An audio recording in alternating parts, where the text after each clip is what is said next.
인데요.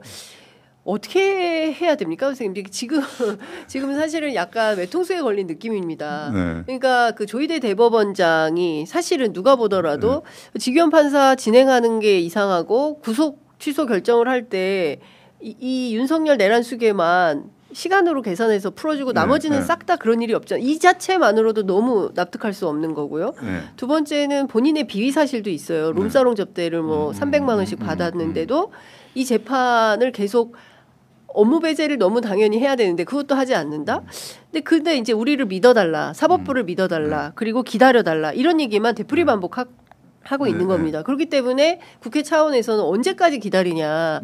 내란 전담 재판부를 설치를 해서 여기에서 별도의 재판을 신속하게 그리고 중대성이 있기 때문에 하는 게 맞지 않냐라고 이제 지혜를 낸 건데.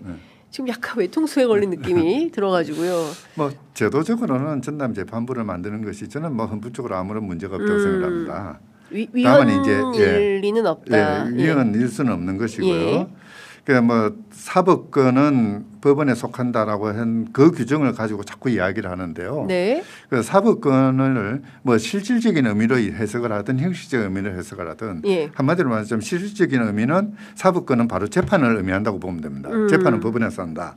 형식적 의미라는 것은 그러니까 그 사법 체계의 권한으로 규정되어 있는 것은 사법권이다라는 보는 입장인데요. 전자는 당연히 재판 외에 다른 뭐 사무 배정이나 이런 것들은 사법 행정에 관련된 것이기 때문에 이거는 그러니까 법원이 아닌 국회가 결정할 수도 있는 거죠. 그 이제 형식설에 의하더라도 형식설은 기본 밑바닥이 법률입니다. 그러니까 무엇이 그러니까 사법 조직 법원의 권한인지는 국회가 정할 수 있다는 거거든요. 뭐 그 어떤 논의에 의하더라도 지금 법원 측에서 하는 이야기들은 그러니까 현실적인 그 근거도 없고 법리적인 근거도 없고 또는 정치적인 의미도 이거는 자기들의 어떤 그 카르텔을 보존하기 위한 그런 술책에 불과하다라고 비판할 수가 있는 거죠. 그렇기 때문에 뭐 그거는 뭐 아무런 문제는 없는데 다만 이제 저는 제일 중요한 것이 조금 전에도 말씀드렸습니다마는 재판에 대한 국민적인 신뢰. 좀 말해서 그에 대해서 국론이 분열되지 않는 상태를 만들어내는 것. 이게 최선이다. 사실 박근혜 탄핵 과정에서 참여연대에서 그 의견서를 냈는데요. 의견서 말미에 그 이제 부과한 의견이 뭐냐면은 가능한 한 만장일치로 결정해달라. 대통령을 탄핵하는 것이기 때문에 의견이 나뉘게 되면은 뭐 7대2, 8대1로 나뉘게 되면은 그 반대 의견에 빌붙어서 뭔가 저항하는 세력이 생길 것이다. 그렇습니다. 그래서 만장일치를 해달라고 요구했던 것인데요. 사실 그런 논리가 이 사건에도 적용이 돼야 되는 것이거든요. 아주 중대한 국사범이고 대통령의 범죄이기 때문에 그것으로 말미암아서 국가의 논의들이 쪼개지고 분열이 일어나는 것은 결코 바람직하지는 않습니다. 지금 살짝 그런 분위기가 있지 않습니까? 이제 그걸 획책하는 세력들이 있는 거죠. 이 세력들에게 빌미를 제공할 이유는 없다. 조금 뭐 깝깝하고 또 마음에 들지 않더라도 약간의 시간을 가지고 그것을 치유해 나가는 그런 그 과정을 거치는 것이 바람직하지 않겠느냐. 뭐 이 생각을 합니다. 그리고 또 하나가 뭐 외통수에 빠질 수밖에 없는 것이 이 내란 종식의 과정이 너무 편협하게 이루어졌습니다. 사실 내란 종식이라고 한다면은 기본적으로 이거는 국가범죄이기 때문에 과거사 청산의 문법에 철저하게 따라야 됩니다. 그러니까 진상을 규명하고 책임자를 처벌하고 재발 방지책을 만들어내고 더 나아가서 국민들의 홍보, 교육 과정들을 전반적으로 이루어져야 되는데 이 과정은 기본적으로 시민사회를 중심으로 이루어져야 되는 거죠. 그리고 그걸 정치권이 뒷받침을 해줘야 되고 그런데 이번 그 내란을 처리하는 과정을 보면은 내란이 일어나고 탄핵이 이루어지고 바로 특검이 만들어져서 사법 처리를 중심으로 해서 거기에만 집중시켜 놓고 다른 과정은 전혀 하지 않는 이 상황이 돼버렸거든요. 그러니까 오로지 특검과 법원만 쳐다보고 그렇죠. 특검의 수사 내용 브리핑, 네. 그다음에 법원의 재판 생중계 물론 이제 네. 그것도 안 돼가지고 답답하긴 했습니다만 네. 나중에 법을 바꿔서 생중계를 네. 통해서 보고 그 이외에 나머지 과정은 없네요. 근데 그나마 네. 정부 차원에서 총리실 산하에 헌법소업 TF 네. 만들어서 이제 승진 인사에 반영한다. 네. 뭐 이런 사실 정도. 그것도 뭐 어떻게 보면 진상 규명의 차원보다는 인사 참고 자료를 만들겠다는 거죠. 그렇죠. 인사 참고 자료입니다. 네. 예. 중요한 것은 누가 어떤 범죄를 저질렀기 때문에 뭐 징역 몇 년을 받느냐, 뭐 그것도 중요하지만은. 네. 그러니까 내란은 어떤 과정을 통해서 이루어졌고 거기에 누가 관여를 했고 이런 내란이 가능하게 됐던 사회 제도적인 구성은 어떻게 되어 있는가.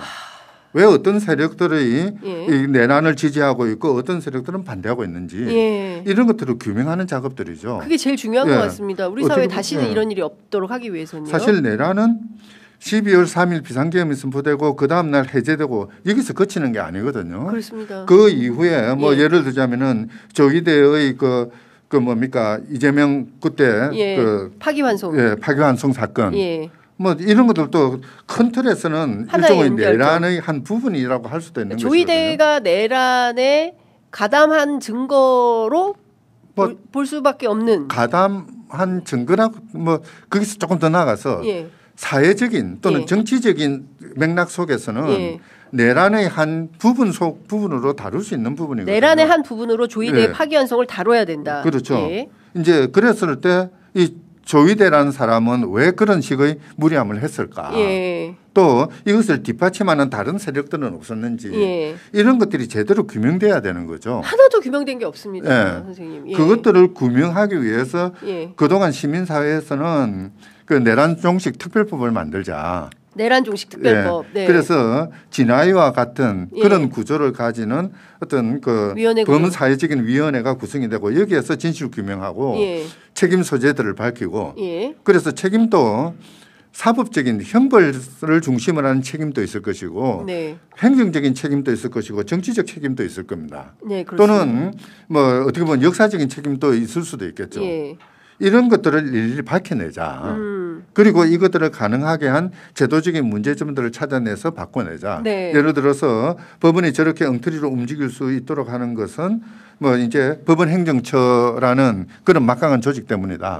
그러면 이것을 혁파하자라는 논의도 있을 수도 있고 또 한편에서는 지난 대선 과정에서부터 나왔던 헌법을 바꾸는 거.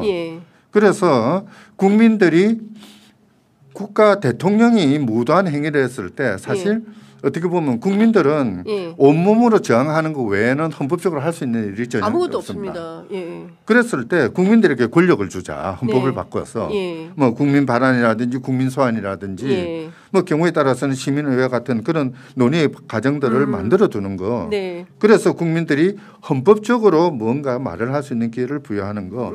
뭐 이런 것들도 큰 틀에서는 내란 종식의 한 방식들이거든요. 이런 부분에 대해서 사회적 합의를 모아가는 절차들을 만들어냈어야 됐는데 지금 국회에서는 전혀 그걸 하고 있지 않고 오로지 그냥 내란 재판만 쳐다보고 그 결과에 따라서 뭐 그 이제 내란 종식 여부를 결단하겠다라는 식으로 진행되다 보니까 전국의 주도권, 내란 종식의 주도권은 법원, 그것도 전체로서의 법원이 아니라 지휘기원이라는 한 판사의 그 생각에 매달아 놓고 있는 거죠. 아, 그러네요. 대한민국의 운명이 걸린 사건인데 그 이제 내란을 통해서 우리가 내란을 극복하면서 좀 더 나아진 사회, 나아진 세상으로 나아가기 위해서는 무엇을 해야 되느냐.